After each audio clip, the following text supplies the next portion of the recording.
Board के exam करीब आ चुके हैं, चाहे वो क्लास 10th का हो और चाहे वो क्लास 12th का।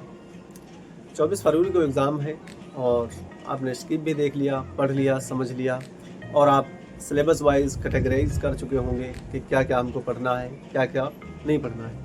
अब आपके पास ऐसा वक्त आ चुका है कि बिल्कुल आप एक चैप्टर को एक बार पढ़ोगे तब भी आपके पास टाइम कम है। कितनी मेहनत किए हो, कितनी मेहनत नहीं कर पाए हो, जो हुआ है सो हुआ है। बट एक लाइन ज़रूर याद रखना, संघर्ष जितना करोगे जीत उतनी शानदार होगी। और अब आपके पास उतना टाइम नहीं बचा हुआ है कि आप खेल भी लें, टहल भी लें, दोस्तों से मुलाकात कर लें और अपने रिलेशन में जा कर के घूम के आएँ, या अपने रिलेशनशिप में या अपने फ्रेंड्स के साथ में। बिल्कुल आपके पास टाइम नहीं बचा हुआ है। बस आपके पास इतना टाइम बचा हुआ है कि हर एक चैप्टर को अपने नोट्स से, हम जो आपसे बताए थे उस नोट्स के बारे में अगर आपने कुछ सुना होगा, याद होगा, तो आप उसी नोट्स से आप पढ़ने का टाइम बचा हुआ है। अब आप ना तो लेक्चर्स देख सकते हैं, ना तो आप बुक देख सकते हैं, इतना आपके पास टाइम नहीं है, क्योंकि लेक्चर एक टॉपिक समझाने में कम से कम 1 घंटा लग जाता है। तो आप समझ ही रहे होंगे। और आपके पास अगर नोट्स रखे हुए हैं, जब आप नोट पढ़ रहे हों, किसी टॉपिक में फंस जाएं, तब आप अपने लेक्चर को देखने का प्रयास करें, वरना अपने नोट से ही तैयारी करते रहें। और ये आपको ज़रूर ध्यान होना चाहिए कि 24 फरवरी को पहला एग्ज़ाम हमारा हिंदी का होगा और फिर उसके बाद में मैथ का।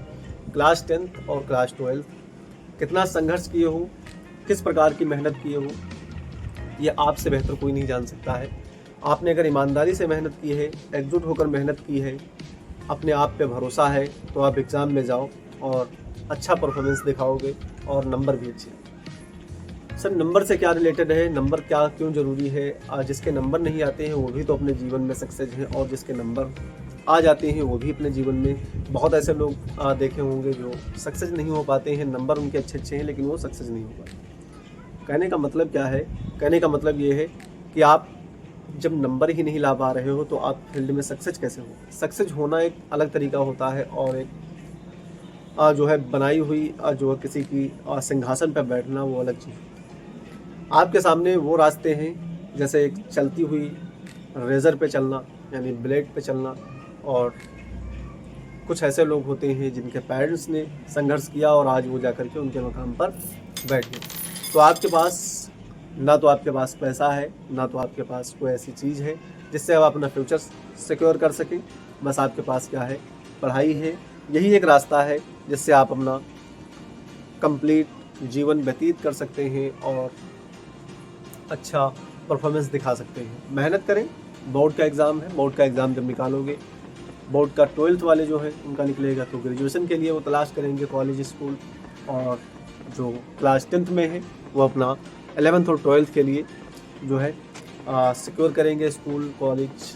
अपना हिसाब से देखेंगे कि कौन से स्कूल में हमको पढ़ाई अच्छी मिल सकती है, कौन से स्कूल में पढ़ाई अच्छी नहीं हो सकती। लेकिन हाँ, ये है कि आपसे कोई पूछने वाला नहीं होगा कि आप कितनी मेहनत कर रहे हो, कितनी मेहनत नहीं कर रहे हो। आपको पूछेंगे, आपसे सवाल तभी उठेंगे जब आपका रिज़ल्ट आएगा, तब आपसे सवाल पूछे जाएंगे। इससे पहले सवाल नहीं कोई पूछेगा कि आप कितनी मेहनत कर रहे हैं, कहाँ किताबें लेकर घूम रहे हैं, कहाँ पर जा रहे हैं, क्या कर रहे हैं, क्या नहीं कर रहे। फिर बाद में आपसे सवाल पूछा जाएगा कि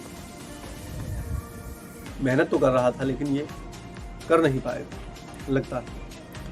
तो आप ध्यान रखें, बिल्कुल आपके बोर्ड के एग्ज़ाम हैं, घबराने की कोई ज़रूरत नहीं है। बस लगन से, मेहनत से नोट को बार बार रिवाइज़ करें और उसको पढ़ने का प्रयास करें, समझने का प्रयास करें, लिखने की स्पीड बढ़ाएं और बिल्कुल सटीक आंसर देने की कोशिश करें। एग्ज़ामिनर को जो एग्ज़ामिनर पूछे उसको जो पूछना चाहता है, जो आपसे जानना चाहता है, वो आपसे पढ़ना चाहता है। एग्ज़ामिनर का मोटिव क्या होता है? वो आपसे पढ़ना चाहता है कि ये बच्चा हमको समझाए, कि हमको माना प्रकाश का परावर्तन नहीं आता है तो ये बच्चा हमको समझाए। माना किसी सवाल को उसने पूछा आपसे, तो आप उसको समझाओ कि किस प्रकार से हम इस सवाल को हल करेंगे और इसका ये आंसर आएगा। वो आपसे इनडायरेक्टली पढ़ना चाहता है और आप डायरेक्टली पढ़ के गए हो और इनडायरेक्टली समझाना है तो थोड़ा टफ रहेगा। लेकिन हाँ, ये है कि कॉपी पे अगर लिखोगे तो आपको नंबर फुल मार्क्स मिलेंगे। जितनी मेहनत करोगे उसी हिसाब से आपको नंबर मिलेंगे। मैं शाहिद खान, आपका खूबसूरत चैनल बायोलॉजी वर्ल्ड क्लास, जिसको हम BWC से जानते हैं। अगर आपके फैमिली में, आपके रिलेशन में या आपके कोई रिश्तेदार में अगर कोई पढ़ना चाहता है तो उसको बायोलॉजी वर्ल्ड क्लास ऐप बताएं और इस चैनल को या इस प्लेटफॉर्म पे आने की कोशिश करें और डेमो क्लास देखें। डेमो क्लास देखने के बाद में फिर उसके बाद क्लास को ज्वाइन करें।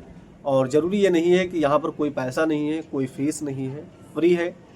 बस अपने फ़ोन से देखें और समझने का प्रयास करें। घर के अंदर बैठ करके क्लास 10th और क्लास 12 की तैयारी करें, बिल्कुल फ्री।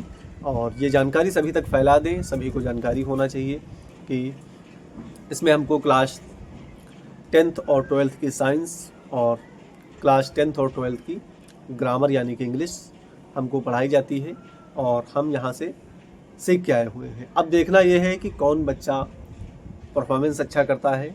जो जितनी मेहनत करके जाएगा उतने ही नंबर उसको मिलेंगे। उसका जिम्मेदारी उसकी होगी कि वो किस प्रकार से मेहनत कर रहा है और क्या उसका मोटिव है। ज़रूरी नहीं है कि रोशनी चिरागों से ही हो घरों में, ज़रूरी नहीं है कि रोशनी चिरागों से ही हो। हमने तो ऐसे ऐसे घर देखे हैं जिनमें शिक्षा से भी रोशनी होती है। आप समझ रहे होंगे इस लाइन का मतलब क्या है। ज़रूरी नहीं होता है कि चिरागों से ही रोशनी हो।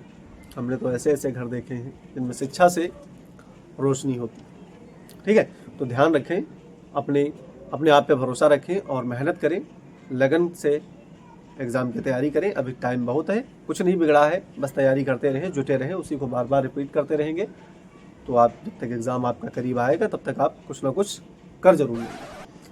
तो मिलते हैं नेक्स्ट वीडियो में। All the best.